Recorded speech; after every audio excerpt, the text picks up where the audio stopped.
Hər birinizi Legatrix layihəsinin ilk modulunun ilk təlimindən salamlayıram. Bu dəfə Delict mövzusu ilə bağlı Sevinç Kərmova Delictin anlayışı və mahiyyətindən danışacaq. Hər birinizə uğurlu təlim arzulayıram. Ümid edirəm ki, buradan dolu-dolu ayrılacaqsınız və müzakirənin gedişatında kazuslar olacaq. Ümid edirəm ki, hər biriniz aktiv şəkildə iştirak edəcəksiniz. Çox sağ olun. Buyur Sevinç. Aha, əvvəla təşəkkür edirəm mən də Xəqaniyə. Keçirəm sizlərlə salamlaşmağa. Bilət ki, hörmətli iştirakçılar, hər birini salamlayıram. Mən bugün sizlərə əsas, belə deyək, hüququn ən dinamik, həm də praktik, eyni zamanda tez-tez qarşımıza çıxan bir sahəsi Delictdən bəhs edəcəm. Delictin növlərini öyrədəcək və bundan sonra isə beynəlxalq hüquqla onun qarşılıqlı əlaqəsini sizə çatdıracaq. Ümid edirəm hər biriniz üçün əyləncəli və vaxtınıza dəyər bir təlim olar. Mən özüm üçün faydalanıyam bugün sizlərlə bir yerdə olduğum üçün. Gəlin vaxt itirmədən. Gəlin keçək başlayaq Delictdən anlayış verməyə və onun barəsində danışmağa. Demək, bilirik ki, Delict özü bir hüquq institutudur və düşünsək ki, cinayət hüquq pozuntusuna cinayət deyilir, inzibati hüquq pozuntusuna inzibati xəta deyilir, amma mülki hüquq pozuntusuna delikt deyilir. Demək, biz nəyi müəyyən etməliyik? Müəyyən etmək ki, bu delikt sözü hardan gəlir? Bilək ki, delikt özü günah, səhv və ya qanunsuz hərəkət mahiyyətini ifadə edir. Delictum sözündən gəlir. Və tarixi inkişafı da Roma hüququna əsaslanır və bizə necə deyək, o dövrdə biz delikt anlayışının cinayət anlayışından fərqini görə bilmirik. Həmin dövrdə cinayət və cəza mülki hüquq pozuntusu ilə eyni anlayış təşkil edirdi. Yəni cinayət törədən şəxs həm cəza ilə tətbiq olunurdu ona, amma eyni zamanda vurduğu zərər də ödəməli idi. Amma belə bir şeydə, belə bir nüans da var ki, o dövrdə təqsir anlayışı mövcud deyildi. Yəni şəxs əgər törətdiyi cinayətdə şübhəli bildirilirdisə, şübhəli bilinirsə, təqsirləndirilirdisə, bu zaman həmin şəxs barədə cəza tətbiq edir, kompensasiya tutulurdu. Lakin ilki dövrdə tamamilə fərqlidir. Bugün həmin dövrdə deliktlər bölünürdü iki yerə. Xüsusi deliktlər və ümumi deliktlər. Ümumi deliktlər odur ki, onlar dövlətə qarşı yönəlir, dövlətin mənafeyini korlayır. Lakin xüsusi deliktlər isə xüsusən ayrı olaraq zərər çəkmişə, yəni fiziki şəxsə münasibətdə törədilən əməllərə münasibətdə şəxsin kompensasiya vəzifəsidir. Lakin bir müddətdən sonra Akilla qanunları qəbul olundu və artıq mülki hüquq pozuntusu və cinayət hüquq pozuntusu bir-birindən ayrıldı.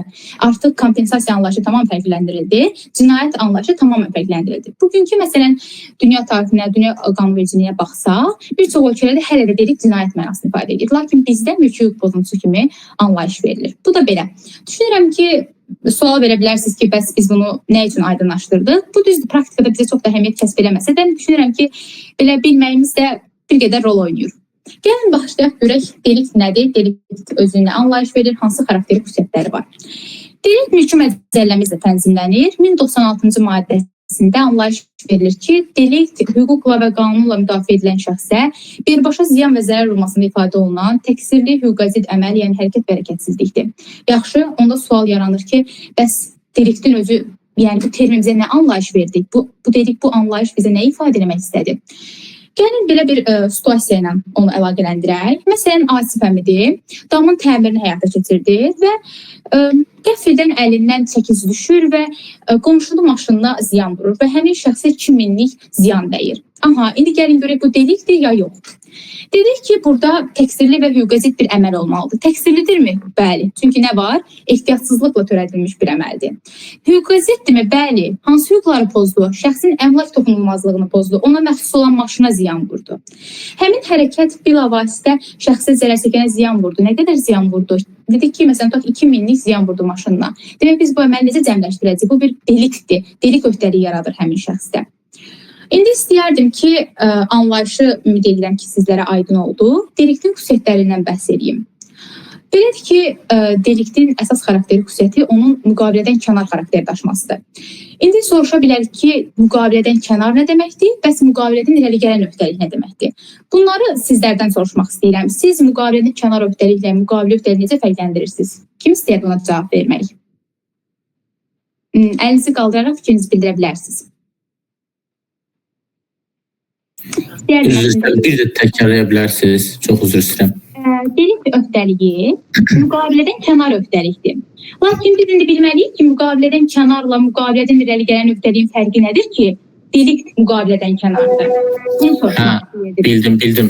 Mən belə düşünürəm ki, təşəkkür edirəm ilk növbədə. Mən belə düşünürəm ki, xanım, belə deyək də, müqavilə özü elə bir yəni əqddir ki, hər şeyi burada yəni yazmaq belə deyək də mümkün deyil.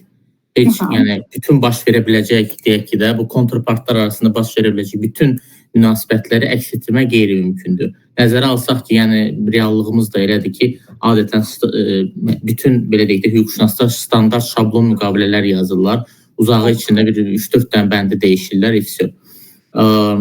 Yəni ona görə də məsələn orada bir çox müqavilələrdə demək olar ki, hamısında xüsusi bənd var ki, yəni müqavilə ilə tənzim edilməyən məsələlər qanunverici əsasda tənzimlənir və qanun da deyəndə mən belə başa düşürəm ki, delikt əgər yəni mülki hüquq münasibətisə bu birbaşa mülki məcəllərin tələbidir. Yəni mülki məcəllərin tələbi pozuldusa, onda ona əsasən iddia qaldırmaq tərəf haqlıdır. Hətta müqavilədə yazılmasa da belə.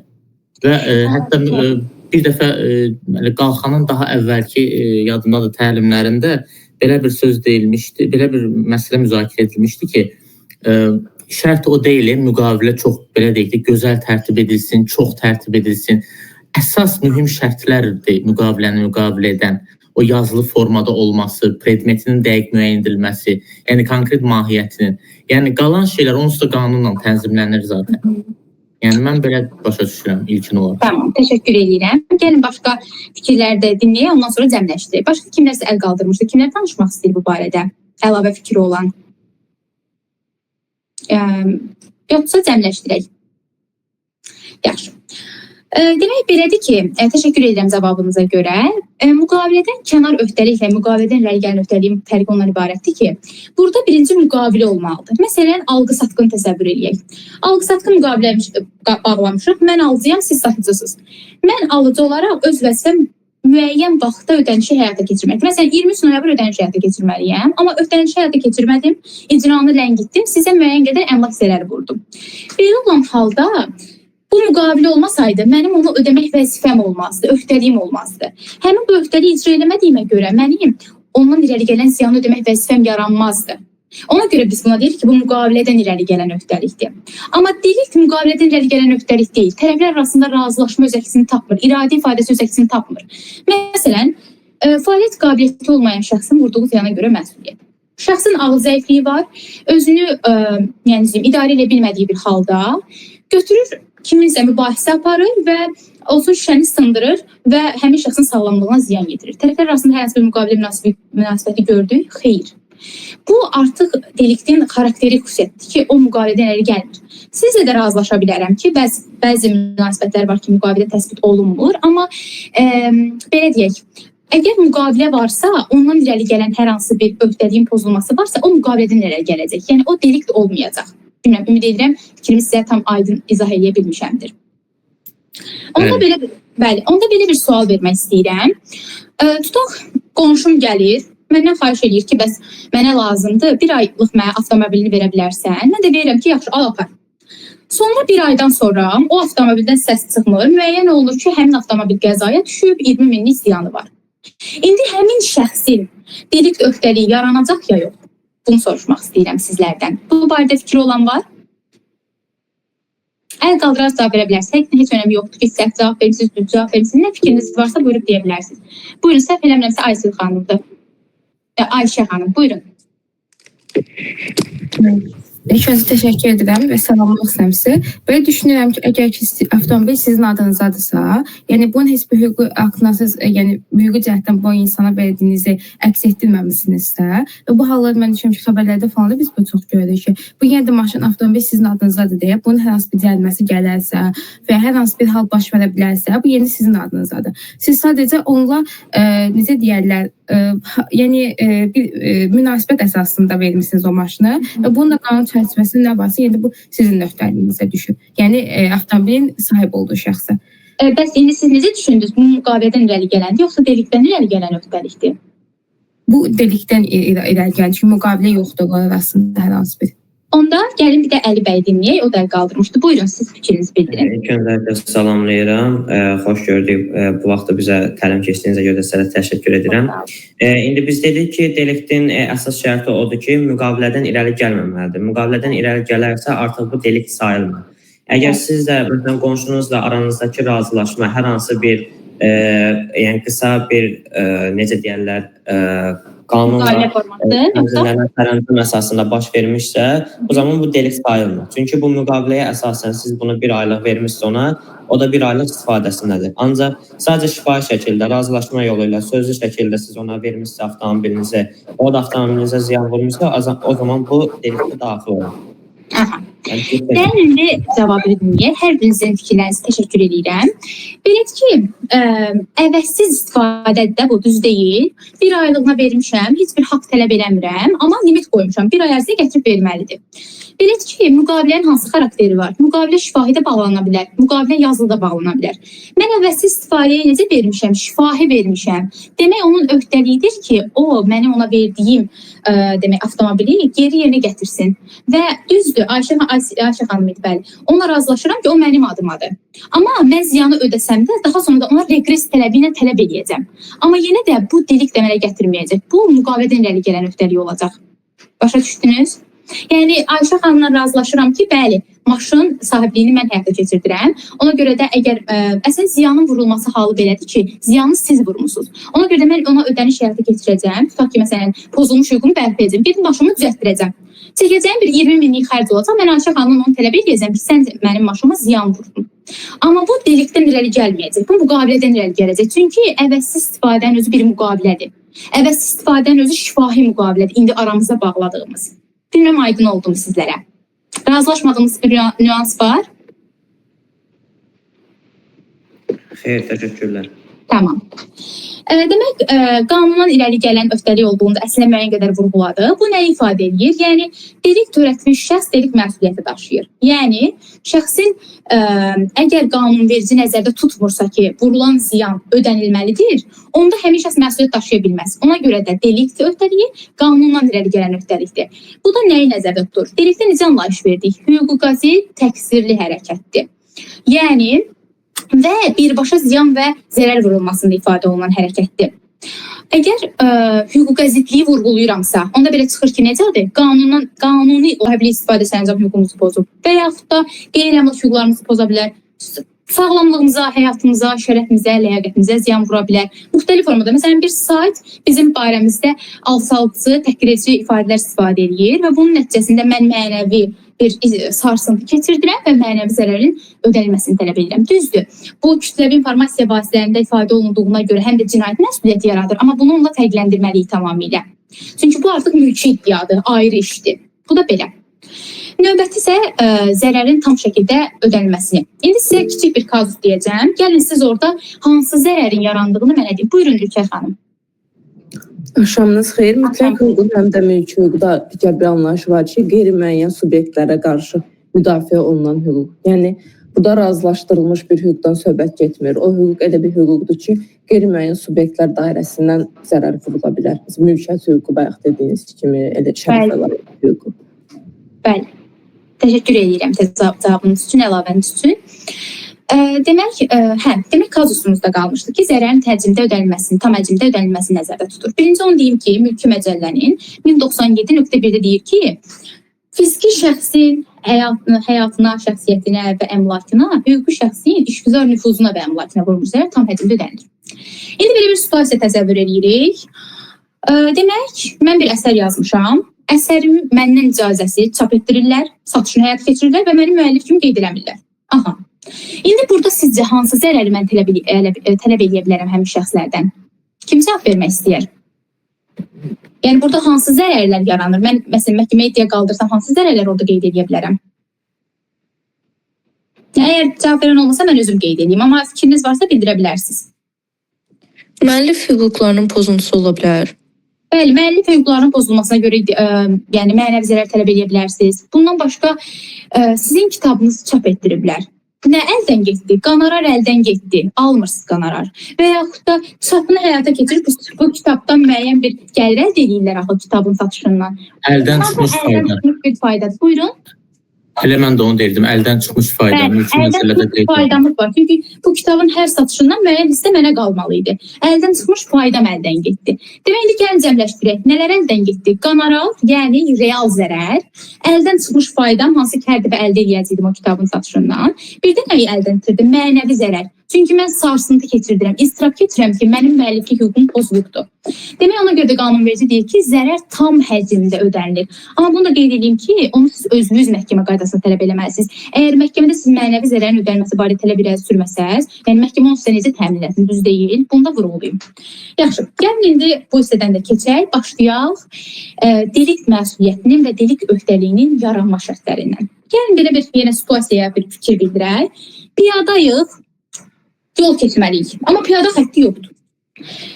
Bir sürətli avtomobil gəlir, bizə vurmamaq məqsədi ilə maşının rolunu çevirir və tutaq bir qəssabın obyektinə zərər vurur. İndi mən bilməliyəm ki, mən burada delikt öhdəliyinə, yəni öhdəlik daşıyacam ya yox. Yəni həmin o avtomobilin sahibi və yaxud da qəssab məndən tələb edə bilərmi ki, mənə vurulan zərəri ödə? Ona görə də biz bilməliyik ki, delikt öhdəliyinin yaranmasının hansı şərtləri var, məsuliyyətin hansı şərtləri var. Birinci plenium adını deyəcəm sizə. Demək, bu plenium mülki kollegiyanın, Ali Məhkəmə Mülki Kollegiyasının 2019-18 noyabr tarixli bir qərarı var. Bunun konstitusiya və demək, qanunlara uyğunluğun yoxlanmasına dair plenium qərarımız var. Bu plenium qərarında məsuliyyətin yaranma şərtini 3 sənə göstərir. Birincisi, hüquqi hərəkət və hərəkətsizlik. İkincisi, vurulmuş zərər. Bir də səbəbli əlaqə. Amma təqsir anlayışına oraya əlavə eləməyiblər. Çünki bilirik ki, mülki hüquqda təqsirsiz məsuliyyət də var. İndi orada gələcəm. Demək, bu üçünü vurğuladı. Amma nəzəriyyədəki müəllimlər təqsir də bura əlavə edir. Ona görə mən bugün onu da əlavə edəcəm. Gəlin başlayaq hüquqi hərəkətlə və hərəkətsizliklə. Dedik, hərəkət iki formada ola bilər. Bir aktiv fəaliyyət, bir də pasiv fəaliyyət. Aktiv fəaliyyətə nə nümunə gətirə bilərik? Məsələn, əmlaka ziyan vurma. Götürürəm, mübahisə olub, hər hansı bir şəxslə yola getmirəm, durub onun evini yandırıram. Məsələn, əmlakına zərər vurdum.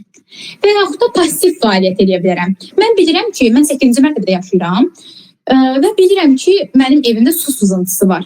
Mən buna qarşı heç bir tədbir görmürəm və nəticədə 7-ci mərtəbədəki xanımın evini su basır. Bu artıq pasiv fəaliyyətdir. Yenə mən məsuliyyət daşıyıram, çünki lazım olan hərəkəti həyata keçirmirəm. Başqasının əmlak toxunulmazlığını pozuram.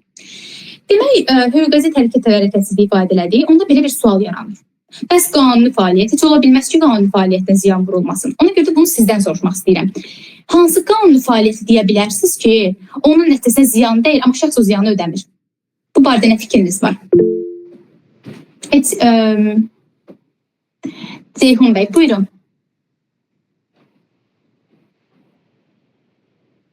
Səsim gəlir sizlərə?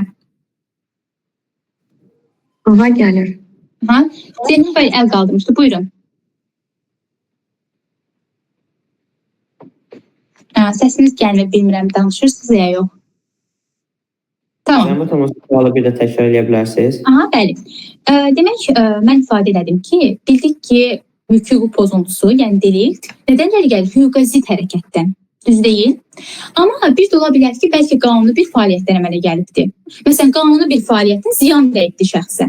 Siz hansı qanuni fəaliyyət deyə bilərsiniz ki, bəli, hansı fəaliyyət deyə bilərsiniz ki, o qanunidir, amma vurulan ziyan ödənilməlidir. Əsəd Ceyhun bəy düz demişdi, zəruri müdafiə ilə son zərurəti vurğuladı. Əgər bu barədə məlumatınız varsa danışmaq istəyirsiniz, bizə məlumat vermək istəyirsiniz, əgər səsiniz eşidilirsə. Eşidilmir. Olsun. Gəlin onda mən kiçikcə vurğuluyum. Ümumiyyətlə, zəruri müdafiə və son zərurət qanuni fəaliyyətdir. Əslində, vurulmuş zərər ödənilmir. Niyə? Zəruri müdafiədir. Gecə vaxtı yol gedirsiniz. Kiminsə sizin çantanızı oğurlamaq üçün sizə yaxınlaşma niyyəti var da, yəni hiss edirsiniz. Öyle bir halda siz özünüzü müdafiə həyata keçirirsiniz. Və bu halda həmin şəxsin sağlamlığına ziyan vursanız, mahiyyət etibarilə o hər hansı bir onun sağlamlığına vurulan zərəri ödəməyəcəksiniz. Amma əgər zəruri müdafiə halını aşmısınızsa, məsələn, görür çobanıq, görür ki, qoyunumuzu kimsə oğurlayıb aparır, səsləyirik, qorxur, qoyunu buraxır, qaçır. Amma siz tutursunuz, əlinizdəki tüfəngdə həmin şəxsə atəş atıb onun sağlamlığına ziyan vurursunuz. Aha, demək zəruri müdafiə həddini aşmısınız. Niyə? Çünki real təhlükə qoyunu uğurlamaq idi. Real təhlükə aradan çıxdı, siz o qoyunu qoydunuz, qaçdınız. Real təhlükə aradan qalxdı. Artıq həmin anda vurulan zərər ödənilməlidir. Və ya ilkin demək vəziyyət barədə yanılma baş veribdi. Məsələn, gündüz vaxtıdır, kimsə qaça-qaça üstünüzə gəlir, qorxursunuz. Onun sağlamlığına zərər yetirirsiniz. Amma halbuki həmin şəxs gəlib sizdən soruşmaq istəyirmiş ki, məsələn, bu adres harda deməli deyə bilərsiniz. Yəni, ilkin mövcud vəziyyət barədə yanıldınız. Artıq vurduğunuz zərər ödəməlisiniz. Yəni, bu belə. Bir də var ki, bir də qəsdən yaratmaq vəziyyəti. Kiminləsə mübahisəniz var və qəsdən onu qıcıqlandırırsınız. Artıq sözlər istifadə edirsiniz, əl-qol hərəkətləri və s. O da həddini artıq özündən çıxır və sizə qarşı, belə deyim, yəni sizə vurur deyim belə anlamda. O da siz də özünüzü müdafiə edirsiniz. Artıq o anda vurduğunuz zərərə görə də məsuliyyət daşıyırsınız. Bu da belə. Son zərurət nədir bəs? Son zərurət sizin özünüzün və ya başqa bir şəxsin, dövlətin, cəmiyyətin mənafeyini qorumaq üçün real bir həmlənin, hansı ki bu real həmlə yüksək dərəcə zərər vuracaq, onun qarşısını almaq üçün daha az ziyanın vurulmasında ifadə olunur. Məsələn, tutaq öküz olsun, qırmızı geyinibsiz, sizə qarşı qasa-qasa gəlir. Və yaxud da başqa bir xanıma qarşı. Siz onu müdafiə etmək üçün onu əlinlə yıxırsınız və yaxud da həmin öküzü silahla yaralayırsınız. Belə olan halda artıq həmin şəxsin həyatını müdafiə etmək üçün bilavasitə son zərurət vəziyyətini yaradan təhlükənin qarşısını alırsınız və yaxud da ona ziyan vurursunuz. Bu da belə. Amma son zərurət vəziyyətini aşmaq halında da siz məcbursunuz ki, həmin ziyanı ödəyəsiniz. Nə mənada aşmaq? Bəlkə həmin şəxsə az ziyan dəyəcək, 3000'lik ziyan dəyəcəkdir. Amma siz elə bir hərəkət həyata keçirdiniz ki, ona 5000 miqdarında ziyan dəydi. Artıq bunu 5000'i də tam həcmdə ödəməlisiniz. Bu da belə. Qanuni fəaliyyətindən ümumiyyətlə başa düşdük ümid edirəm ki, nə deməkdir? Demək, hüquqi hərəkətsizliyi ifadə edirik. Gəlin keçək artıq ikinci şərtimizə. Yəni, zərər anlayışını. Əslində zərərdən bayaq danışdım, amma qısa olaraq keçmək istəyirəm ki, zərər ümumiyyətlə hüquqi hərəkətdən, yəni bizim subyektiv hüquq və əmlak və qeyri-əmlak hüququmuzun pozulmasından irəli gələn mənfi nəticədir. Özü müxtəlif formalarda ola bilər. Əmlak zərər ola bilər, qeyri-əmlak zərər ola bilər, real zərər ola bilər, əldən çıxmış fayda ola bilər və ya mənəvi zərər ola bilər. Bayaq əslində vurğuladım hər birini. Amma qısa olaraq deyim ki, əmlak zərəri pulla ifadə olunan zərərdir. Məsələn, sizin evinizi yandırıblarsa, ondan irəli gələn zərər ola bilər. Maşınınıza ziyan vurulubsa, maşınınızda vurulan ziyan. Yəni hansı ki, onu biz dəqiq qiymətini deyə bilirik. Amma qeyri-əmlak zərəri, o mənəvi zərər ola bilər. Həyatımıza, sağlamlığımıza, şərəfimizə, ləyaqətimizə vurulmuş zərər ola bilər ki, hansı ki, onu məsələn tutaq, sənin zərərin, sənin sarsıntın 500 manatlıqdır. Yəni belə bir anlayış yoxdur hər bir halda. Ona görə də qanunvericiliyin belə bir tələbi var. Demək, mənəvi zərərin ödənilməsi barədə, demək, qanunvericiliyin məhkəmələr tərəfindən təcrübəsi haqqında qərar var. Bu qərarda sırf o mənəvi zərərin necə tənzimlənir, öz təsbitini tapıbdır. Yəni, nəsə sual olsa, soruşa bilərsiniz bu barədə. Gəlin keçək növbəti əsas, demək, şərtə. Vurulmuş zərərdən sonra gəlir səbəbli əlaqə. Səbəbli, gəlin birinci zərərin vurulmasının qarşısını almasını deyək onda. Keçək ona. Demək, birinci soruşmaq istəyirəm. Bu barədə heç məlumatınız var? Yəni, zərər vurulmasının qarşısını alması deyilə başa düşürük. Kim bu barədə fikrini bildirə bilər? Yəni, olmasa özüm bildirəcəm. Tamam, gəlin onda mən bildirim, heç olmaz. Əl qaldıran olsa deyə bilər. Buyurun, Gülşən xanım. Deməli, zərər vurulmasının qarşısı alınması deyəndə mən belə başa düşürəm ki, məsələn, bayaqki nümunələrə misal göstərə bilərik. Gecə ilə, məsələn, yol gedilir və həmin yol gedilərkən kimsə bizə, yəni bizi təqib edir, bizə zərər yetirmək istəyir və yaxud da çantamızı oğurlayıb bizi zərər yetirmək istəyir və biz bu zərərdən özümüzü qorumaq üçün həmin qarşıdakı şəxsə qarşı hərəkətlər tətbiq edirik. Məsələn, ona ziyan vurub qaçırıq ki, bizə zərər dəyməsin. Bunun qarşısı belə düşünürəm. Başa düşdüm, çox sağ olun. Əslində bu zəruri müdafiədir. Buradakı zərərin qarşısının alınması biraz daha fərqli anlayışdır. İstəyirsiniz bunu mən sizə izah edeyim. Belədir ki, zərər vurulmasının qarşısının alınması odur ki, bu yəni gələcəkdə hələ zərər vuracaq. Siz bunu görürsünüz, təhlükəni görürsünüz ki, gələcəkdə bu zərəri vuracaq. Ona görə məhkəmədə iddia qaldırırsınız ki, bunun belə bir təhlükəsi var, mənə zərər vura bilər. Bunun qarşısını almaq lazımdır. Məsələn, binadır və yaxud da tikilidir, istifadə verilir, istismar olunur və fərqli formalarda ola bilər ki, istehsal prosesi. Gəlin belə fikirləşək. Kimyəvi maddələrin saxlandığı ambar. Bina adı da düz deyil, istismara verilibdir. Ətrafında yaşayan əhali istər-istəməz narahatdır. Bilir ki, bu kimyəvi maddələr arasında sızıntı baş verirsə, onlara zərər dəyəcək. Yəni, xəstəlik törənə bilər, ölüm halı baş verə bilər. Ona görə də bunu məhkəmə qarşısında iddia qaldırırlar ki, bu fəaliyyət dayandırılsın və ya xitam olunsun. Məhkəmə həm onlara vurulan zərəri, məsələn, ola bilər ki, kimsə xəstələnib, zərər dəyib ona, xəstəxanada qalıb bir müddət sağlamlığına görə xərc çəkib, onu da təmin edəcək. Bundan başqa, həmin fəaliyyəti dayandıracaq. Çünki burada kütləvi demək, zərər vurma faktı da ola bilər. Amma belə bir şey də var. Ola bilsin ki, bu dövlət mənafeyinə xidmət edir. Olsun neft sənayesi, neft sənayesi. Belə olan halda məhkəmə ola bilər ki, sizin iddia tələbinizi təmin eləməsin, yəni həmin fəaliyyəti dayandırmasın və yaxud da həmin fəaliyyəti xitam eləməsin. Amma vurulan zərəri ödənməsini tələb edə bilər. Yəni həmin şəxs tələb edə bilər. Bunu sizə aydın oldu Gülşən xanım, nəsə əlavə bildirmək istəyirsiniz? Təşəkkürlər izahınız üçün. Siz sağ olun. Demək, zərər vurulmasının qarşısının alınması məsələsinə başa düşdüyümüzə görə gəlin keçək səbəbli əlaqəyə. Çalışacağım biraz sürətli keçim, çox da vaxtınızı almayım. Səbəbli əlaqə nə deməkdir? Bizim hərəkət və hərəkətsizliyimiz hansı ki hüquqa zid, bir də onun nəticəsi barədə bir əlaqə olmalıdır. Hansı ki bu birbaşa olmalıdır və məntiqi olmalıdır. Plenim qərarımız var, hansı ki 2019-cu 18 noyabr tarixli plenim qərarı var. Bu plenim qərarında səbəbli əlaqənin anlayışı verilir. Səbəbli əlaqənin anlayışı göstərilir ki, iki dənə hadisə var. Səbəb və nəticə. Səbəb nəticədən əvvəl gəlir və nəticəni şərtləndirir. Səbəbli əlaqə buna deyilir. Hansı ki, şəxsin hərəkət və hərəkətsizliyi səbəbdir, zərər isə onun nəticəsidir. Amma çox vaxt bizlər tərəfindən qarışdırılır ki, burada mütləq təqsir olmalıdır. Amma halbuki bu yanlışdır. Təqsir subyektiv xarakter daşıyır. Sizin əməlinizə olan münasibətinizdir. Məsələn, qəsd, ehtiyatsızlıq, qəsdən eləmisiniz, ehtiyatsızlıqdan eləmisiniz.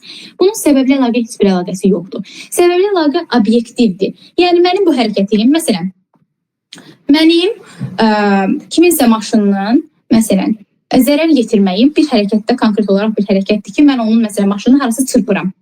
Nəticədə zərər baş verir də 20 minlik zərər əmələ gəlir. Bu birbaşadır. Çünki nəticəni konkret olaraq hərəkət edilən kimi gördük. Amma bir də var ki, hansı ki burada dolaylıq xarakter daşıyır. Və mən bayaq mülki pozuntusunun anlayışını verəndə sizə dedim ki, birbaşa ziyan və zərər vurulmasında ifadə olunan. Məsələn, avtomobil sürürəm, avtomobil sürdüyüm yerdə park etmək istəyirəm. Arkaya yavaş-yavaş verdiyim yerdə kiməsə toxunur, onun cüzi sağlamlığına zərər dəyir, məsələn. Daha sonradan müəyyən olunur ki, üstündən bir müddət keçəndən sonra onun 50-lik faktı müəyyən olunur. Bu orada artıq dolaylıq var. Burada birbaşalıq yoxdur ki, mən ona vurduğum an o sağlamlığa ciddi zərər dəyməli, 50 faktı müəyyən olunmalıydı. O anda mən ona qarşı ziyanına görə məsuliyyət daşıyacaqdım. Ona görə biz deyirik ki, dolayı səbəbli əlaqədə zərər ödənilmir, lakin birbaşa səbəbli əlaqədə zərər ödənilir. Elə bu plenim qərarı 60 sizin üçün qeyd edilmişik. Orada da göstərilir ki, mütləq bu bayaq saydığım şərtlər olmalıdır. Şərtlər müəyyən olmalıdır ki, həmin şəxslər barəsində məsuliyyət yaransın. Ümid edirəm bu da açıqdır. Bunun barəsində hər hansı bir sualınız var? Aydın olmayan bir məsələ var? Yox deyə başa düşdüm. Üzr istəyirəm. Dəqiqləşdirmək var bir məsələni. Daha çox cinayət hüququna aiddir, amma yenə də hər bir halda. Problem deyil, buyurun. Müddət məsələsi. Məsələn, belə deyək də, səbəblə nəticənin arasında olan müddətin çoxluğu gələcəkdə, belə deyək, hüquqi həqiqətin müəyyən edilməsində ciddi problem törədə bilərmi? Yəni, hüquq mühafizə orqanları tərəfindən, ümumiyyətlə, deyək ki, vəkil tərəfindən ya prosesin digər iştirakçıları tərəfindən. Bilirsiniz, əslində burada mahiyyət ondan ibarətdir ki, biz onun nəticəsini tezliklə görək. Yəni, o anda o baş vermiş olsun, birbaşa olsun. Çünki özü qərarda anlaşılır, birbaşa ziyan və zərər vurulmasında ifadə olunsun. Dolaylıq gətirib ona çıxartmır. Yəni, çünki dolaylılıqda ortada başqa bir hadisələr baş verir. Onun nəticəsi elə bir ki, həmin orada olan hərəkətlər daha çox yaxındır nəticəyə. Nəinki bizim törətdiyimiz əməl. Bilmirəm, düzgün ifadə edə bildimmi? Cinayətdə də elədir, yoxsa bu daha çox mülki prizmasından baxsaq? Əslində bu səbəbli əlaqədir, hərəkətsizlikdən çox cinayətdən götürülür. Düşünürəm ki, o da yaxındır mən dediyimə, yəni cinayətdə olduğuna görə. Yəni mən şəxsən belə düşünürəm. Ola bilər ki, səhv deyirəm. Yəni məncə eyni mahiyyət daşıyır. Amma ola bilər ki, məsələn, şəxsə zərər yetirilir, sonra həmin zərərdən törüyür. Bu halda ola bilsin ki, siz deyən birbaşa əlaqə sayılsın. Mən bunu deyirdim. Bəli, məsələn, ola bilər həmin zərərdən törəsin. Zəncir də elə bil. Zəncirin halqaları. Bəli, yəni birbaşa təsir məsələsi ayrıdır. Hansı ki, ortada bəzi hadisələr baş verir, amma əsas mahiyyət birinci olan hərəkətdən törüyür. Onda siz deyəndir məncə. Mən şəxsən elə düşünürəm. Bəlkə də yanlış deyirəm. Aramızda bu barədə ixtisaslaşan varsa, o da cavab verə bilər suala. Heç problem deyil. Təşəkkür edirəm. Çox sağ olun. Bir də əl qaldıran, buyurun. Axşamınız xeyir, təşəkkürlər təlim üçün. Mənim sualım belə olacaqdı ki, siz dediniz ki, yəni birbaşa deyil, dolayı yolla olsa zərər qarşılanmır. Məsələn, bir case görmüşdüm, qısa bir case'dir. Məsələn, qonşular bir-birinlə mübahisəsi olmayan qonşulardır və təsadüfi yolla biri digərini yaralayır. Məsələn, çapa ilə biri həyətində yerini qazarkən digər qonşu arxadan gəlir və onu yaralayır arxadan və burada birbaşa ona qarşı təsir göstərmiş olur. Belə olan halda və həmin adam da gedir başı yarılır, müəyyən işindən işə gedə bilmir, işləyən insandır deyə. Burada o yəqin ki, pul ödür də, yəni bu birbaşa sayılır, yoxsa? O birbaşadır. Çünki artıq zərəri vurub ki, ora gedəndə artıq işləyə bilməyibdir də. Amma təsadüfi şəkildə olub, yəni bu qəsdən olan bir hadisə deyil. Təsadüf ehtiyatsızlıqdan baş veribdir, yoxsa necə? Ehtiyatsızlıq, bəli. Aha, onda ola bilər ki, bilirsiniz ki, biz təqsiri deyirik ki, həm ehtiyatsızlıq formasında ola bilər, həm də demək qəsd formasında ola bilər.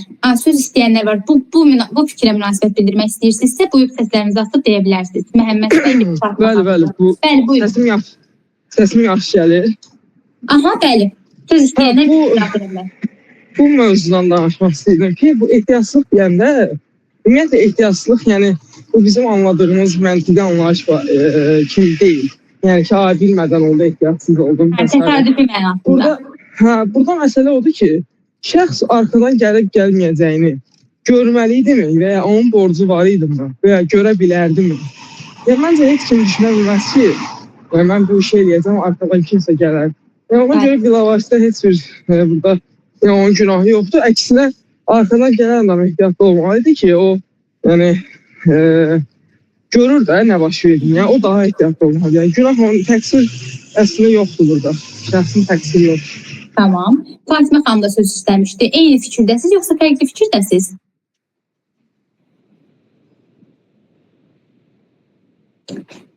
Zəhra xanım qaldırıb ona söz verək. Salam, bir daha axşamınız xeyir olsun. Təşəkkür edirəm mənim üçün. Deməli, mən bir fikrə münasibət bildirmək istəyirəm ki, daha doğrusu əlavə etmək istəyirəm ki, biz bilirik ki, delikt hüquq pozuntularında belə bir anlayış var ki, şəxsin mülki və ya cinayət və yaxud da daha doğrusu inzibati məsuliyyətdən azad olunmur. Məsələn, tutaq ki, delikt məsuliyyətinə səbəb olur, deyən delikt hüquq pozuntusu yanır, mülki pozuntusu və nəticədə ziyan dəyirsə, tutaq ki, insanın həyata sağlamına ziyan dəyir, düzdürmü? Və bunun əvəzində onun tutaq ki, ailə başçısıdır, ailəni dolandıran şəxsdir və o həyatını itirir. Nəticədə bunun əvəzində həmin ailənin biz bilirik ki, burada Əsəbimiz Ali Məhkəmə Plenum qərarı var idi bu sözü qədər məsələ barədə ki, həmin onun yaxınları və ailə üzvləri dəymiş ziyan dəyməsini təbliğ edə bilər zərər vuran şəxsdən. Yəni burada məsələ odur ki, şəxsin, yəni həmin zərər vuran şəxsin cinayət və yaxud da inzibati məsuliyyətdən azad edilib edilməməsi asılı olmayaraq, eyni zamanda digər tərəfdən ondan mülki pozuntusu nəticəsində dəymiş zərərin əvəzini ödəməsini tələb edə bilərlər. Həmçinin biz bilirik ki, Cinayət Məcəlləsində ümumi hissədə səhv etmirəmsə 70 və yaxud da 80 maddələr var, dəqiq xatırlamıram. Orada belə bir məsələ var ki, biz bilirik ki, zərər çəkmiş şəxsə bağışlarsa və ona dəymiş ziyanın əvəzini ödəməsi müəyyən hallardan olur ki, bu bütün maddələr, bütün belə cinayətlər üçün keçərli deyil, amma orada müəyyən bir siyahı var idi. Həmin siyahıda nəzərdə tutulan cinayət məsuliyyətindən, yəni şəxs müəyyən qədər azad oluna bilər. Amma hər bir halda yenə də əksər hallarda biz bilirik ki, çoxlu cinayət məsuliyyətindən azad olunmur. Yəni burada da sizin bəhs etdiyiniz nümunə var ki, bu insan həyat və sağlamlığına dəyən zərərlərdən, mənəvi zərərlərdən məsələn bağlı məsələlərdə. Mən düşünürəm ki, necə deyim, hər iki halda hər bir zərər ödənir. Bəli. Onda belə kollektiv razılığa gəldik ki, biz qəbul edirik ki, həmin şəxs vurulan ziyanı ödəməlidir. Yəni mən hər iki fikirlə də razıyam belə deyək. Sizin başqa fikriniz var bununla əlaqədar olaraq? Əlləriniz qaldıqlı deyə mən adınızı tam görə bilmirəm, üzr sayın. Fatimə xanım. Yox, mənimki ilə sualla bağlı qalmışdım. Tamam. Bu sualla bağlı hər hansı bir şübhəniz və yaxud da fikriniz, etirazınız oldu? Xeyr, sadəcə bir şey dəqiqləşdirmək istəyirəm ki, bu ödənilmə dövlət tərəfindən yoxsa zərər vurulan tərəfindən ödəniləcək? Həmin əgər zərər çəkən, zərər vuran arasında münasibət yaranırsa, ora dövlət daxil olmur. İndi dövlət nə vaxt daxil olunca onu mən deyəcəm. Məsələn, məhkəmə orqanıdır, istintaq prokurorluğu orqanıdır, məsələn, və yaxud da məhkəmə orqanı dedim onu. Onların vurduğu zərərə görə dövlət öz ödənişi edir, daha doğrusu. Amma geridə qalan zərər vurma hallarında dövlət məsələyə qarışmır. Yəni, zərər çəkən, zərər vurandan tələb eləməlidir zərərin əvəzini. Başa düşdünüz necə? Bəli. Səbəbi əlaqəni də bitirdiksə, gəlin keçək təqsirə. Ki, bayaqdan onu müzakirə edir, ona görə də çox üstündə dayanmayacağıq. Demək bildik ki, təqsir nədir? Bizim hərəkətimizə, hüquqi hərəkətimizə, nəticəsinə olan münasibətimizdir, subyektiv münasibətimizdir. Qəsd ehtiyatsızlıq formasında olur. Qəsd odur ki, biz əməlimizi də, onun nəticəsini də qarşıdan görürük, amma bunu arzu edirik və törədirik. Ehtiyatsızlıqda isə iki formada ola bilər. Adi ehtiyatsızlıq, bir də var kobud ehtiyatsızlıq. Ehtiyatsızlıq odur ki, biz əməlimizin nəticələrini daha diqqətlə baxsaydıq, daha ehtiyatlı davransaydıq görə bilərdik və bunun qarşısını ala bilərdik. Belədir ki, adi ehtiyatsızlıq dediyim kimi şəxsin müəyyən ehtiyat və diqqət olur, lakin nəticənin baş verməsinin qarşısını ala bilmir. Amma məsələn, bayaqki nümunə çəkmişdim, əlindən çəkib düşürmüş və maşını zədə yetirir. Artıq bu adi ehtiyatsızlıqdır. Amma kobud ehtiyatsızlıqda isə bağışlanmaz dərəcədə olan, hansı ki, məsələn, siz evdəsiz, birazdan çıxıb getməlisiniz, su kranını açıb qoyub gedirsiniz. Bu artıq kobuddur, bağışlanmaz ehtiyatsızlıqdır ki, qonşunun, məsələn, evini su basır. Baxın belə. Təqsirdən başqa, indi keçək qarşısına alınmaz qüvvə ilə, bir də zərərçəkənin xahişi və razılığı ilə vurulan zərərdən danışaq. Qarşısı alınmaz qüvvə deyəndə nə başa düşürsünüz? Nə bildirirsiniz? Yəni, qarşısı alınmaz qüvvə deyəndə ancaq onu başa düşməliyik ki, bu təbiət hadisələrdir, fövqəladə hadisədir və salam. Məsələn, burada qarşısı alınmaz qüvvə deyəndə dövlət orqanları, dövlət təşkilatlarını da biz nəzərdə tuta bilərik. Hüquq mühafizə orqanları tərəfindən də, məsələn, və ya da dövlət təşkilatları tərəfindən də hər hansı bir əməliyyat keçirilə bilər, axtarış keçirilə bilər və bu zaman əlaqəsiz bir şəxsə zərər vurula bilər. Ancaq yəni, bu zərərin qarşısını almaq üçün həmin şəxs nə qədər də müqavimət göstərsə də artıq bu dövlət orqanı təşkilatıdır. Yəni, bu, necə deyərlər, heç bir şey yaramayacaq. Ona görə də qarşısı alınmaq qüvvə deyəndə mən bu cür başa düşürəm. Belə başa düşdüm. Ceyhun bəy də istəmişdiniz. Buyurun. Sağ olun həmişə də cavaba görə. Adil bəylə Ceyhun bəy istəmişdi. Birinci Ceyhun bəy istəmişdi. Sadəcə səhv eləmirəmsə yenə deyəsən səsi eşidilmir. Təəssüflər olsun ki. Ona görə istəyirsiniz siz çata yazın. Mən buradan oxuyacağım. Buyurun Adil bəy. Təşəkkür edirəm Sevinç xanım. Elə Əli bəyin dediyinə əlavə olaraq qeyd etmək istəyirəm ki, burada əslində belə deyək də müqavilə praktikasından daha çox müraciət etmək istərdim. Bir çox hüquqşünaslar hətta yəni məsəl üçün qeyri-hüquqşünaslar ümumiyyətlə bunu fərqləndirə bilmir. Qarşısı alınmaz qüvvə və force major eyni hüquqi mahiyyətə malik olan sözlü anlayışlardır. Şəraitin əhəmiyyətli dərəcədə dəyişməsi isə bu yaxındır, amma o deyil. Və müqavilənin bəndində adətən son belə deyək də bəndlərə yaxın olur bu, yekun müddəalara yaxın. Yəni praktika belə göstərir də.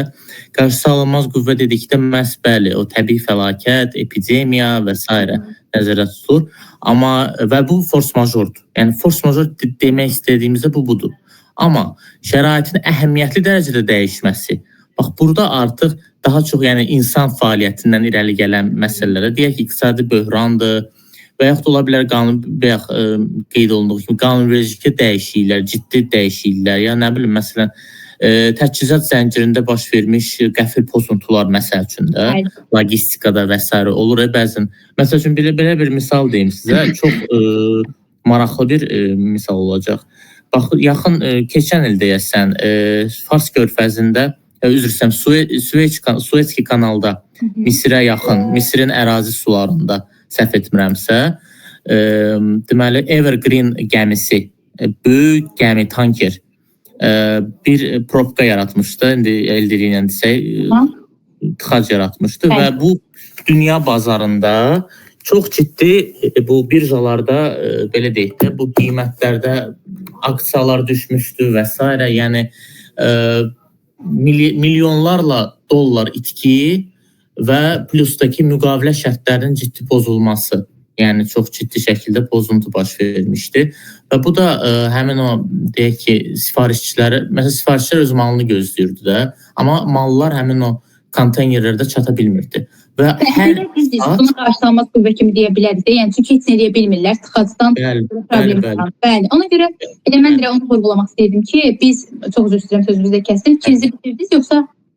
Yox, elə bunu deyirdim ki, yəni məsəl üçün bu misal olaraq qeyd edirəm və burada sadəcə sübut məsələsi var.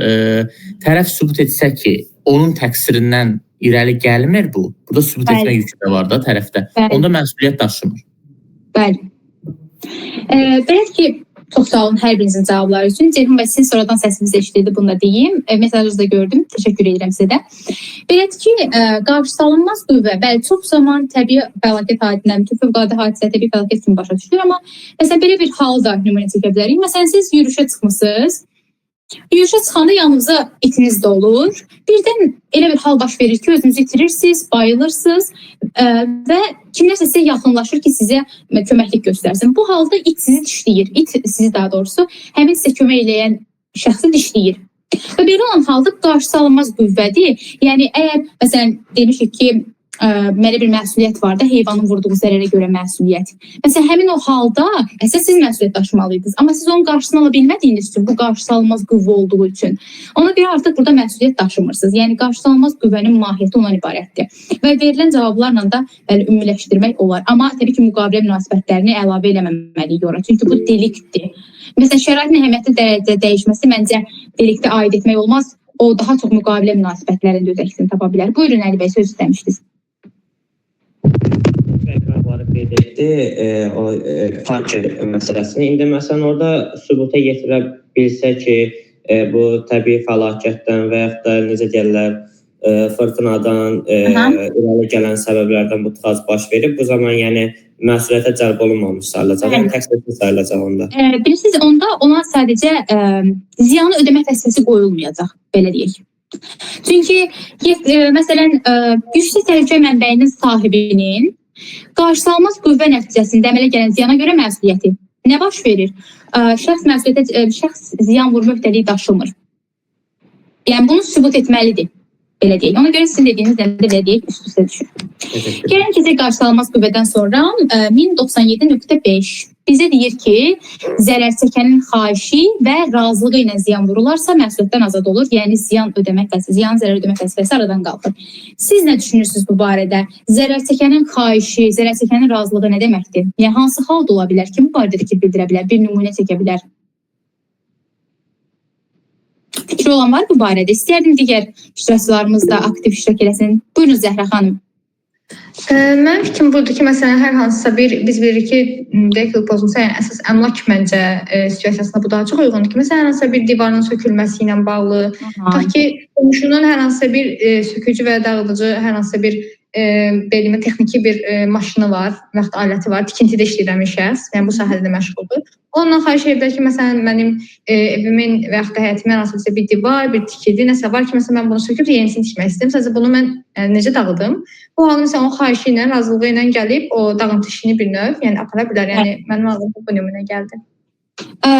Haqlısınız. Sonradan məsələn şəxs durub deyə bilər ki, mən bunu istəmirdim axı və sair və ilaxır, amma əslində razılıq ona veribdi. Ceyhun bəy söz istəyib. Buyurun. Axşamınız xeyir, nəhayət səsim gəldi mənim. Burada sırf delikt kontekstində baxsaq belə ola bilər ki, məsələn, şəxs xəbər tutur ki, onun evində hansısa bir problem var, ya su damır, ya evin içində başqa bir nəsə hadisə törənə bilər və qonşuya razılıq verir ki, mənim qapımı sındır, içəri keç, orada problemi aradan qaldır. Burada qapı sındırdığına görə qonşudan sonra məsuliyyət yaranmır da, qonşunun bir məsuliyyəti yaranmır. Çünki bu pozuntunu törətmək üçün həmin o əmlak sahibinin özünün razılığı olub və birbaşa xarici dövlətdə ki, mən sənə xahiş edirəm ki, qapımı sındır, problem yoxdur. Amma keçirəm, mən problemi həll edirəm. Düzdür. Və ya məsələn, üzlük məsələsi. Tutaq əlimizə üzlüyü taxmışıq, əlimizdə qangren yaradıb.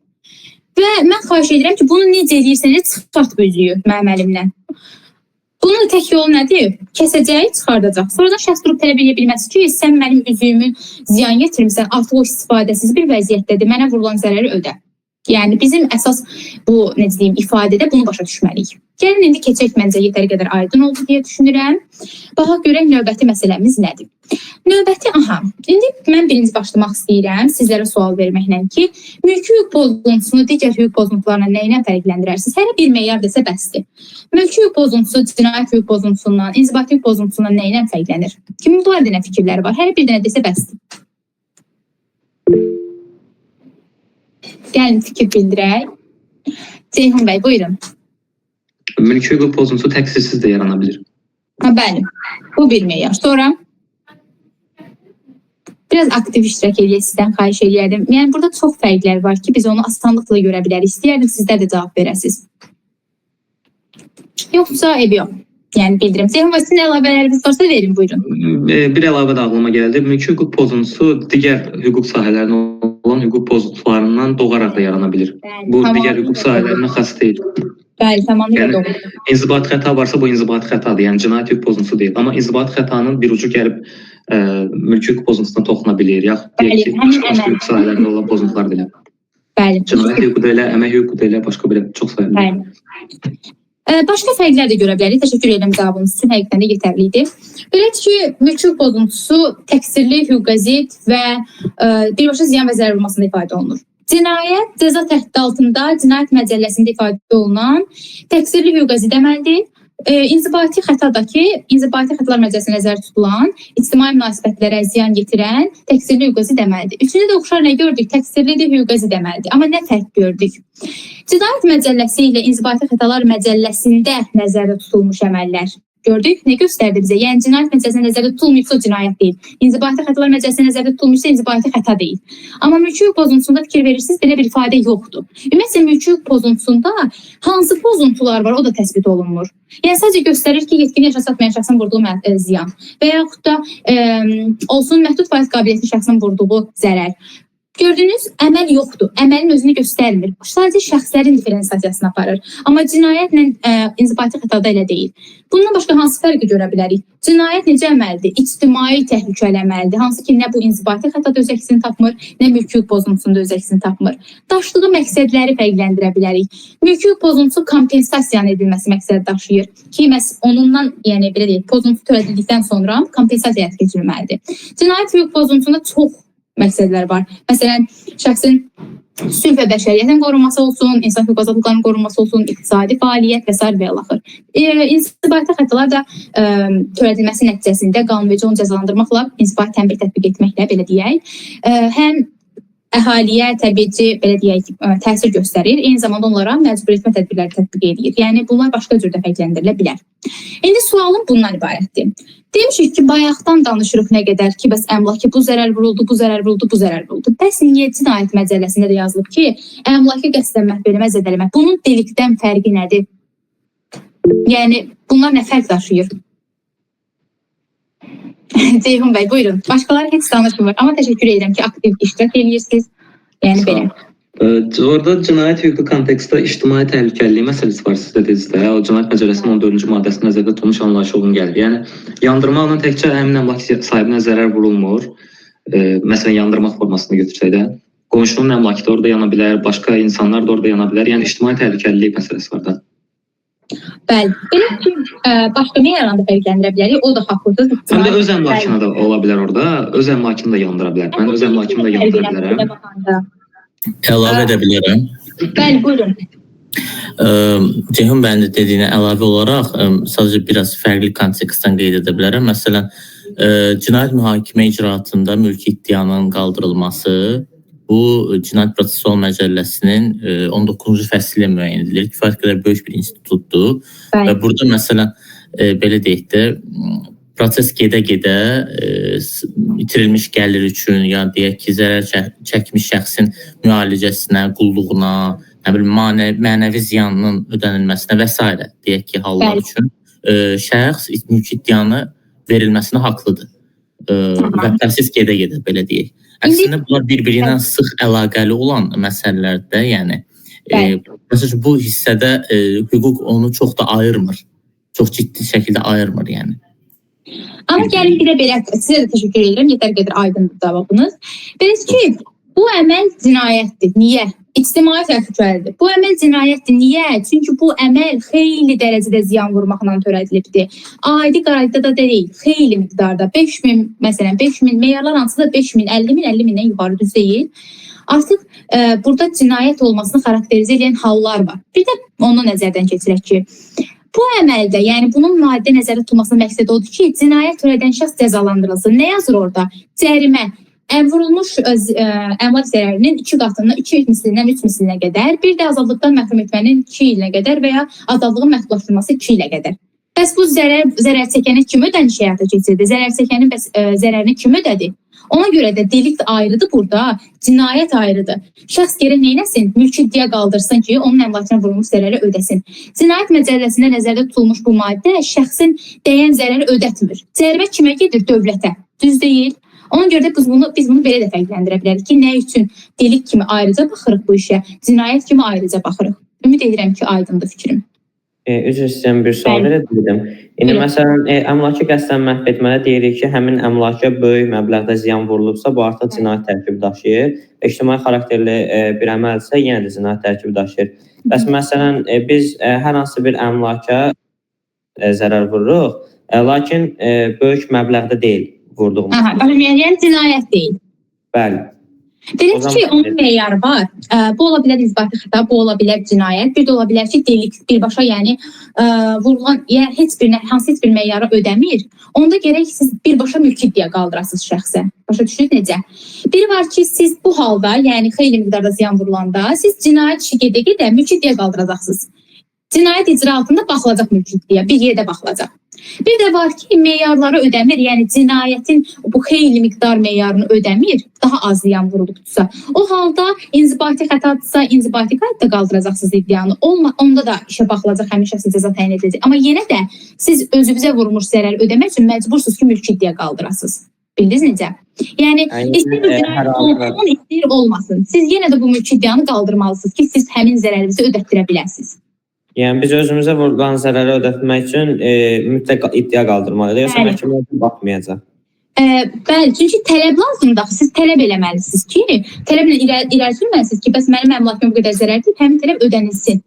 Ola bilər məhkəmənin təşəbbüsü ilə ödənilsin, amma o halda belə yenə də sizin gəlin mülki iddianız olsun ki, siz mülki iddianızı müdafiə edə bilməyəsiniz, amma məhkəmə özü baxsın, hökmdə bunu göstərsin. Amma yenə də mülki iddia mütləq qaldırılmalıdır.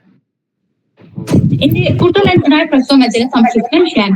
Yəni mənim bildiklərim, araşdırdıqlarım bu qədərdir. Ola bilər ki, bu sahədə, yəni cinayət prosessual məcəllə barədə yüksək dərəcəli fikri olan, bu barədə məlumatı olan da cavab verə bilər. Aramızda varsa. Buyurun. Cavab edə bilərəm.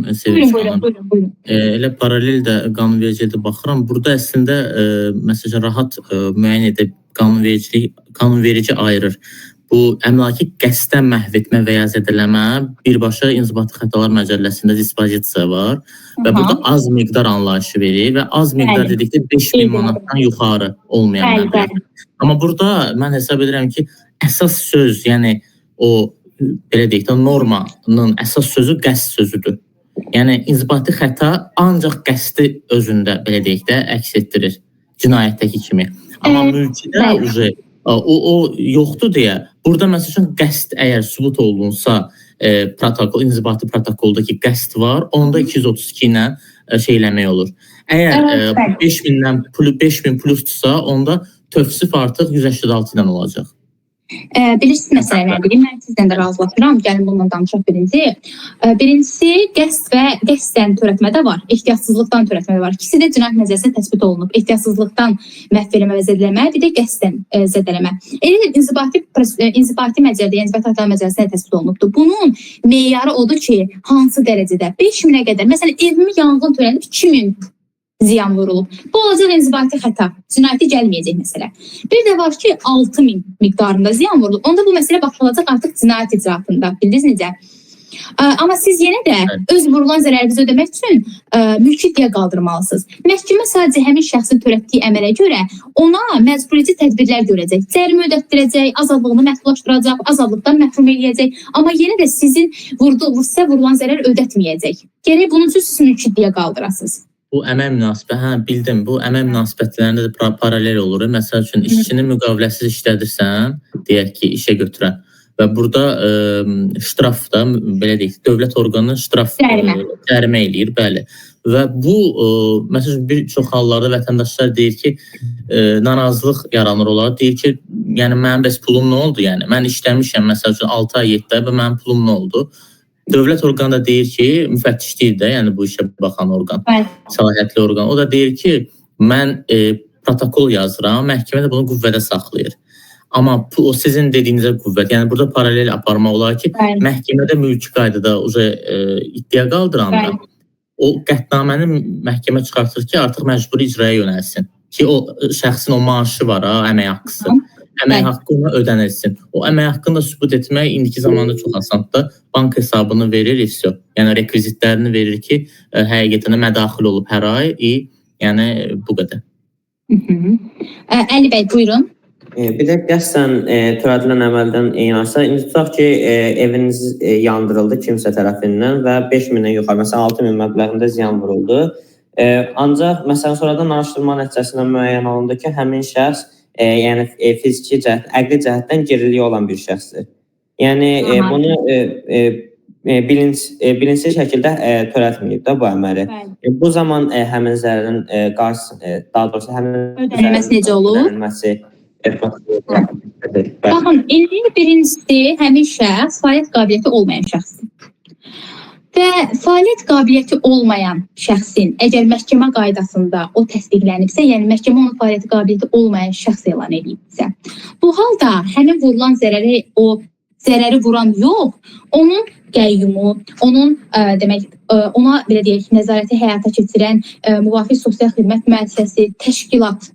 Bax, bunlar demək deyim, həmin əgər öz təqsirlərini sübut edə bilməsələr ki, biz burada təqsirsizlik, yəni bizim təqsirimizdən asılı olmadan baş verirsə, bunda məsuliyyət daşımayacaqlar. Yox, əgər onların təqsiri müəyyən olunsa, onda onlar məsuliyyət daşıyacaqlar. İndi soruşarsınız ki, niyə? Çünki həmin bu saydığım şəxslərin vəzifəsidir ki, fəaliyyət qabiliyyəti olmayan şəxsə nəzarət həyata keçirsin, ona diqqət yetirsin. Demək ki, bu adamlar yetəri qədər nəzarət həyata keçirməyiblər ki, həmin şəxsin şəraiti yaranıb yetsin o əməli törətsin. Düz deyil. Bir də ola bilər ki, məsələn, yolda bir şəxsdir, onun da fəaliyyət qabiliyyəti yoxdur, ağıl zəifliyi var. Amma məhkəmə qaydasında fəaliyyət qabiliyyəti hesab olunmuyor. Ola bilər də, hər kəs gedib məhkəmədə fəaliyyət qabiliyyəti hesab elan olunmur ki. Belə halda məhkəmə onun qoyur valideynlərinə, onun həyat yoldaşına, bir də 18 yaşına çatmış övladının üzərinə qoyur. Niyə qoyur? Deyir ki, siz bilirsiniz ki, siz bununla bir evdə yaşayırsınız. Siz bilirsiniz ki, həmin şəxsin məsələn, ağıl zəifliyi var, əqli geriliyi var. Siz bunu gəlib məhkəmə qaydasında fəaliyyət qabiliyyəti olmayan hesab etdirməliydiniz. Sizin belə bir vəzifəniz var ki, gəlib bunu etməliydiniz. Həmçinin də siz ona nəzarəti də həyata keçirməliydiniz. Ona görə də məhkəmə onların üzərinə qoyur ödənilməsi. Yəni, əqli zəifliyi olan şəxsin üzərinə qoya bilməz. Çünki onun, axı, necə deyək, anlaqsız vəziyyətində bunu törədir də, düz deyil? Çox sağ olun, təşəkkürlər. Gəlin bu mövzuda keçək. Baxaq görək növbəti hissədə nədən bəhs edirik? Bəli, delikt törətmiş şəxs, delikt məsuliyyəti daşıyır. Bayaqdan delikt nədir? Hansı şəkillər əsasında yaranır? Bunlar da danışdıq. Bunlar kimlər ola bilər? Qısa olaraq deyim ki, fiziki şəxslər ola bilər, hüquqi şəxslər ola bilər, dövlət ola bilər, bələdiyyə ola bilər. Hər hansı bir sualınız var, necə ola bilər dövlət və yaxud da bələdiyyə? Yoxdursa keçək bu hissəni, çox vaxtınızı almaq istəmirəm.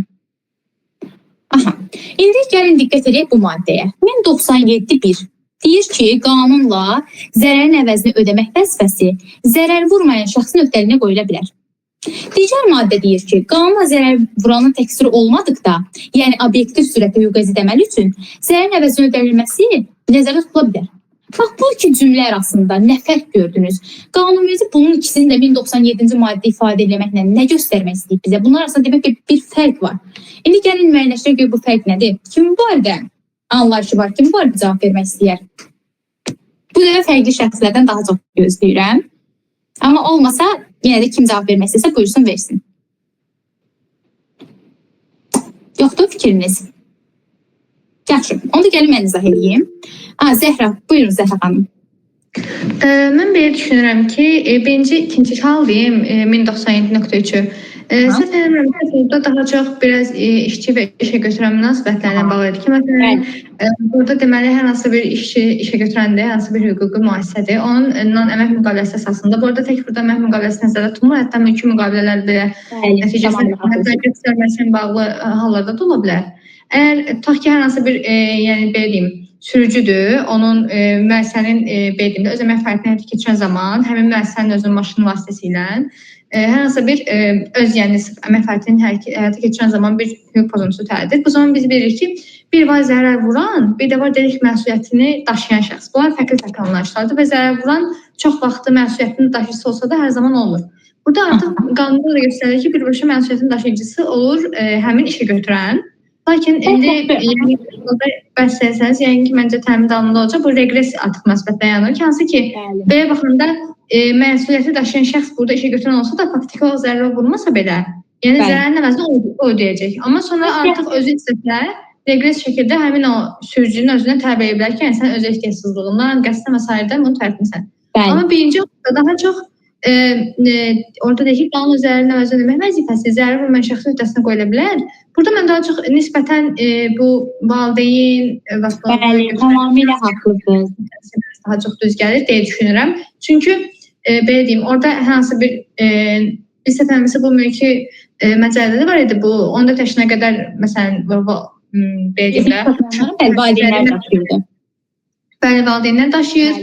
Əgər əksini sübut edə bilməsələr ki, onlar məsələn belə deyim də həmin o uşağın vurduğu zərrə görə təqsirli deyirlər. Yəni bunların təqsiri üzündən yəni nəzarətsizlik qoyması sən bilmirsən, onda da olurlar. Mən belə düşünürəm ki, tamamilə düzdür, bir-iki əlavələr eləyəcəm. Buyurun Əli bəy, sizin də fikrinizi öyrənək.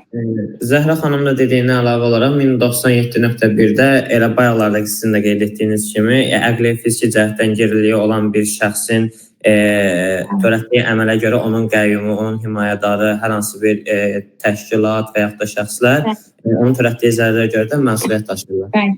Sevindim bunu bilməyinizə. Özüm də biraz araşdırmışdım bu məsələni. Bəli, bir dənə sizdən soruşmaq istəyirəm ki, niyə hüquqi şəxs özü ödəməlidir ki? Yəni, əslində belə baxanda onun işçisi fəaliyyət qabiliyyəti var ki, işçidir, yetkin yaşa çatıb ki, işçidir və ya nə bilim, bir çox meyarlar var da, niyə müstəqil daşımır ki, onu hüquqi şəxs ödəyir? Bu barədə fikri olan var. Buyurun, əl qaldıram, adınız görünmür. Buyurun Ceyhun bəy. Bu əslində təməl belə maraqlı nəzəriyyələrdən biridir. O hüquqi şəxsin şəxsiyyəti ilə onun işçilərinin şəxsiyyətinin ayrılmasına, onların məsuliyyətinin ayrılmasına irəli gəlir. Yəni bu baxımdan həmin əmək fəaliyyəti həyata keçirən hansısa bir fiziki şəxs hüquqi şəxsin adından hərəkət etmiş sayıldığına görə əslində onun əməlləri hüquqi şəxsin əməlləridir. Daha sonra daxildə indi hüquqi şəxsin özü həmin şəxsə qarşı iddia qaldırıb tələb edə bilər və s. Yəni bu kontekstdə onun əmək fəaliyyəti çərçivəsində həyata keçirdiyi bütün hərəkətlər hüquqi şəxsin hərəkətləridir. Bəli. Bir də ona əlavə eləmək ki, belə baxaq, zərər çəkənin belə deyək, çəkdiyi zərərin qarşılığını sizcə işə götürən daha tez ödəyər, yoxsa işçi daha tez ödəyər? Qanunverici həm də bunu da ifadə etmək istəyib ki, İstər-istəməz hüquqi şəxsin belə deyək, iqtisadi vəziyyəti daha yüksək vəziyyətdə olduğu üçün zərər çəkənin pozulmuş hüququ daha tez bərpa olunur. Buna görə də elə Ceyhun bəy dediyi ilə də əlaqələndirib bunu da əlavə edə bilərik. Vəssalam. Keçək bu hissəni də başlayaq artıq demək, delikt törətmiş şəxsin delikt məsuliyyətini hansı formada daşımasından. Biz bayaq zərər anlayışına toxunduq ki, zərər əmlak ola bilər, qeyri-əmlak ola bilər və s. Amma biz bunu bilməliyik ki, bu hansı formada ödənilir? Şəxsi iddia verdik, iddiamız təmin olundu, məhkəmə bizə həmin şəxsə necə yəni ödəniş tələb edəcək? Birincisi ola bilər natura formasında, ikincisi ola bilər pul formasında, yəni kompensasiya. Natura formasında onu ifadə edir ki, məsələn, eyni növdə olan, eyni keyfiyyətdə olan, məsələn, mən sizin maqnitofonunuzu sındırmışamsa, məhv eləmişəm, sizə maqnitofon alıb sizə geri verəcəm. Bu oldu eyni növlü, eyni keyfiyyətli bir əmlakın verilməsi. Və yaxud da əmlakınıza ziyan yetirmişəm, maşınınızın güzgülərini sındırmışam. Güzgüləri alıb yerinə qoyacağam. Bu o da oldu artıq qüsur yaratmışamsa, zədə yaratmışamsa onu bərpa edilməsi. Bunlar natura formasındadır, maddi formada təminatdır.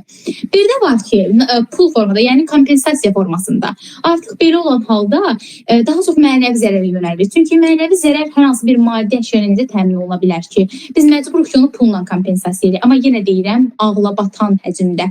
Mənəvi zərər ağlabatan həcmdə olmalıdır. Şəxsin təqsirinə, əməlinin ağırlıq dərəcəsinə, tərəflərin şəxsiyyətinə, onların vəziyyətlərinə uyğun gəlməlidir. Bu da belə. İndi sizdən keçmək istəyirəm mən məsuliyyətin 3 formada öz əksini tapa bilər. Solidar, subsidiar və paylı. Gəlin bunu da müzakirə edək. Demək, mən birinci soruşmaq istəyirəm ki, solidarla subsidiarın başqa bir ifadəsi var. Aranızda bilən var bunu, onların digər adı necə səsləndirilir?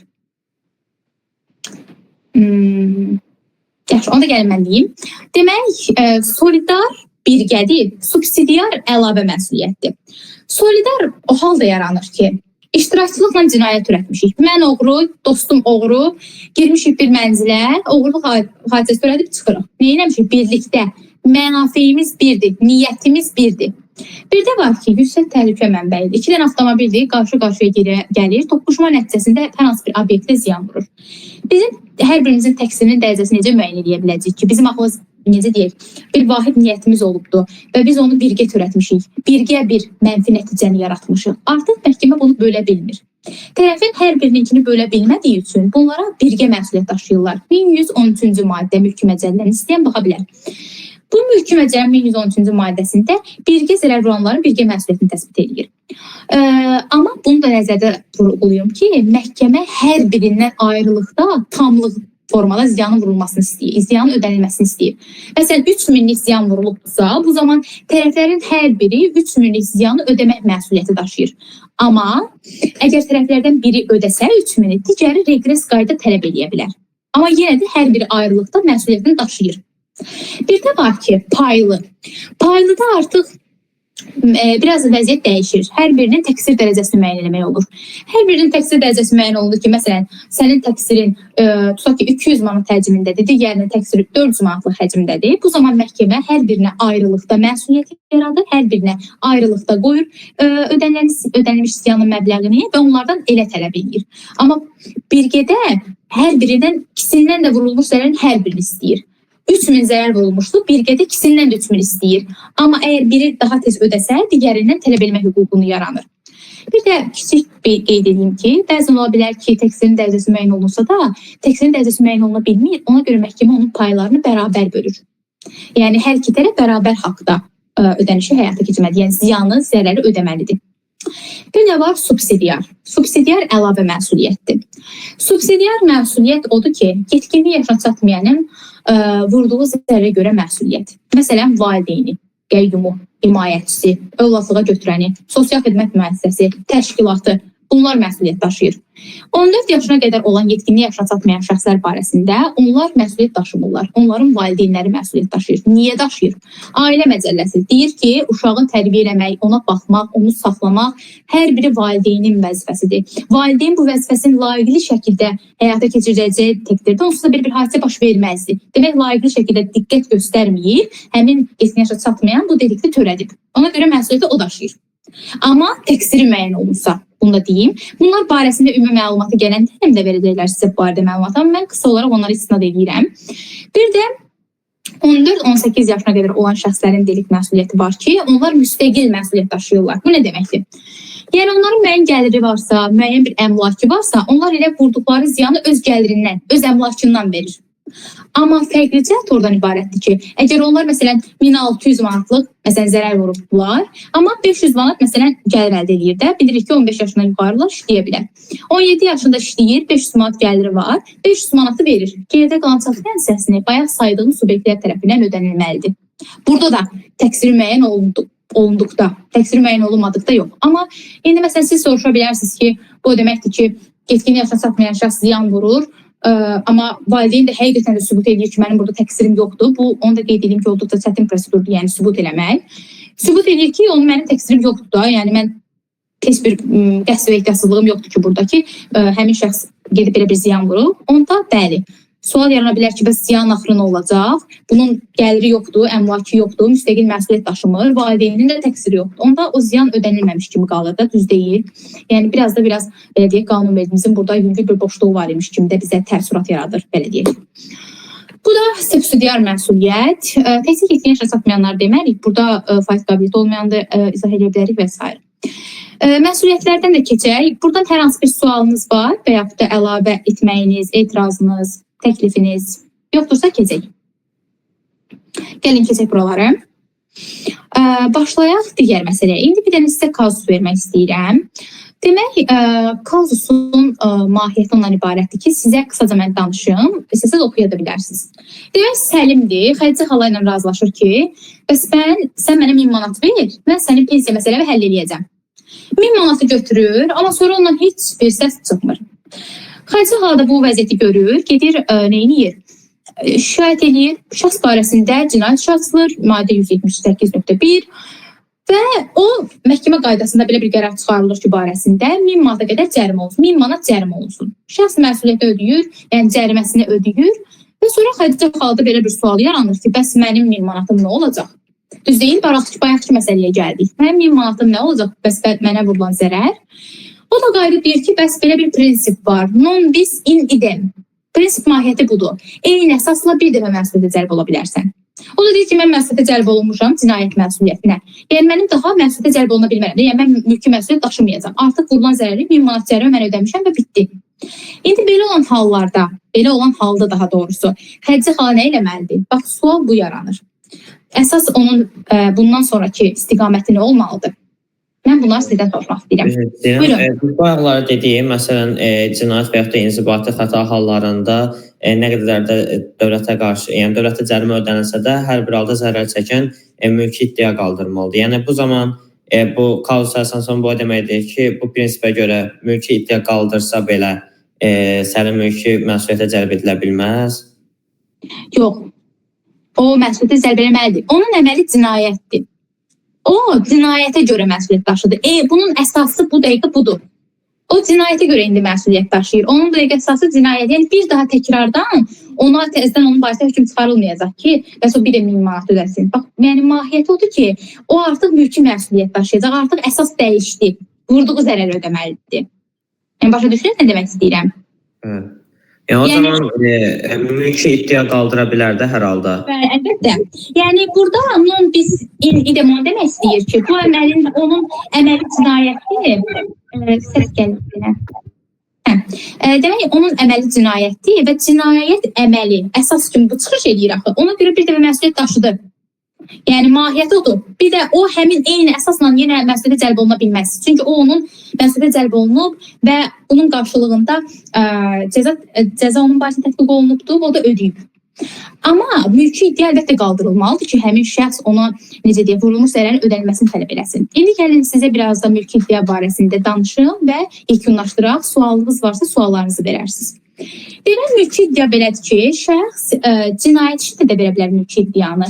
Cinayət işi bitdikdən sonra da, yəni tamamlandıqdan sonra da verə bilər. Biri var ki, cinayət təqibi başladı o andan ta tərəflər məhkəmədə çıxışına qədər. Bax, bu müddət ərzində şəxs mülki iddia verə bilər. Mülki iddianı bundan başqa cinayət işi başlananda ərizə yazıb veririk. Bax, o halda da verə bilər. Yəni o anla da başlaya bilər. Bir də ola bilər ki, artıq cinayət işi tamamlandı, barəsində qərar hökm çıxarıldı və s. digər nəticələr baş verdi. Daha sonradan o mülki qaydada, mülki icraat qaydasında iddia qaldırır. Bu iki formada ola bilər. Cinayət işində və cinayət icraatında, mühakimə icraatında baxılarkən mütləq şəxs yazılı formada iddia verməlidir, ərizə verməlidir. Və burada nələri göstərməlidir? Birincisi, kimə qarşı? İkincisi, hansı əsasla? Üçüncüsü də ki, nə qədər miqdarda ziyan ödənilməsi və ya mənəvi zərər və s. ödənilməsini tələb edir. Bunu bildirib məhkəməyə verməlidir. İndi sizdə sual yarana bilər ki, axı bu cinayət işi baxır hakim və mülki işə də baxacaq həmin hakim. Bəli. Hakim cinayət işi ilə paralel eyni zamanda mülki məsələndə mülki işi də həll eləməlidir və hökmündə onun barəsində, yəni iddianı təmin eləyir, qismən təmin eləyir və yaxud da hansı həddə təmin eləyir, yəni olsa qismən o deməkdir, onu hökmündə bildirməlidir. Və məhkəmə aidiyyatı məsələsi ondan ibarətdir ki, bildirir ki, məhkəmədə aidiyyat cavabdehin olduğu yerə görədir. Ona görə də mülki icraat da qaldırsa, əlavə olaraq elə həmin məhkəmədə baxılacaq, lakin mülki kollegiyada baxılacaq. Əgər cinayət işini də qaldırsa, onda həmin hakimlə, yəni cinayət işinə baxan hakimlə cinayət kollegiyasında və həmin materiallarla, həmin işin özü ilə bərabər baxılacaq. Başa düşdük, aydındır bu hissəsi. Bir də sizə onu qeyd edeyim ki, demək ola bilər ki, şəxsin özü qaldırsın mülki iddianı, ola bilər onun nümayəndəsi qaldırsın. Və yaxud da kimə qarşı qaldıra bilər? Zərər vuran özünə qarşı qaldıra bilər. Və yaxud da şəxsin özü olmadığı təqdirdə onun hüquqi varisinə münasibətdə qaldıra bilər iddianı. Amma bunu bilək ki, şəxsiyyətdə vurulmuş zərərlə əlaqədar olaraq hüquqi varisə qarşı qaldırıla bilmir də, şəxsin özünə qarşı olmalıdır. Bunu da qeyd edək, qaldırıla bilər. Bir də var ki, məhkəmənin təşəbbüsü ilə. Artıq məhkəmənin təşəbbüsü halında məhkəmə özü əgər tələb yoxdursa, işi həll edə bilməz. Gərək həmin şəxs yenə də mülki iddia qaldırsın. Amma indi ola bilər də iddiası gələ bilmir, xəstələnib və yaxud da başqa bir hadisələr baş veribdir ki, o işdə iştirak edə bilmir. Bu halda əgər materialın özündə, işin özündə yetəri qədər sübut varsa, material varsa, dəlil varsa, məhkəmə özü iddiaçı olmadan, yəni o iştirak etmədən özü işə baxacaq, qərar qəbul edib və hökmündə onu ifadə edəcək. Yəni bu da belə. Ümumi olaraq mülki iddiadan sualınız varsa buyruq verə bilərsiniz. Hər hansı bir anlaşılmazlıq və yaxud da əlavə eləməyin istədiyimiz bir məsələ var ya yox? Elə başa düşdüm, yox. Əslində danışacaqlarım bundan ibarət idi. Hər birini sizə çatdırdım. İndi istəyirəm ki, ümumi hər hansı bir sualınız varsa, yəni ümumən bayaq danışdıqlarımdan sizə, məsələn, necə deyim, aydın olmayan məsələ varsa məndən soruşa bilərsiniz. Və yaxud da daha dərin araşdırmamı istəsəz, özünüz fərdi olaraq mənlə əlaqə saxlaya bilərsiniz. Heç bir problem yoxdur. Buyurun Ayşə xanım. İlk olaraq təşəkkür edirəm bu təlim üçün. Və bir sual vardı bayaqlarda. Məsələn, zərər vurmuşlar, zərər çəkmiş arasında bir razılaşma demişdik. Yəni, bu düzgün ifadəni bilmədim. Məsələn, bayaqla demişdik ki, məsələn, deyə bilərsiniz ki, mənim əlim qanqren olubdur bu üzükdən, sən məsələn, bunu kəs götür. Məsələn, bu ola bilərmi ki, belə bir hal, məsələn, hadisə olsun və hadisədən sonra bu iki şəxs bir-birinə razılaşır. Məsələn, deyək ki, avtomobil qəzası olubdur digər bir. Digər ki, razılaşır, mən sən bütün xərcləri ödəyəcəm, amma sən bunu heç bir, məsələn, orqana, dövlətə, hər hansı bu qanun çərçivəsində kiməsə demə, bu biz kimizdə razılaşıb edək.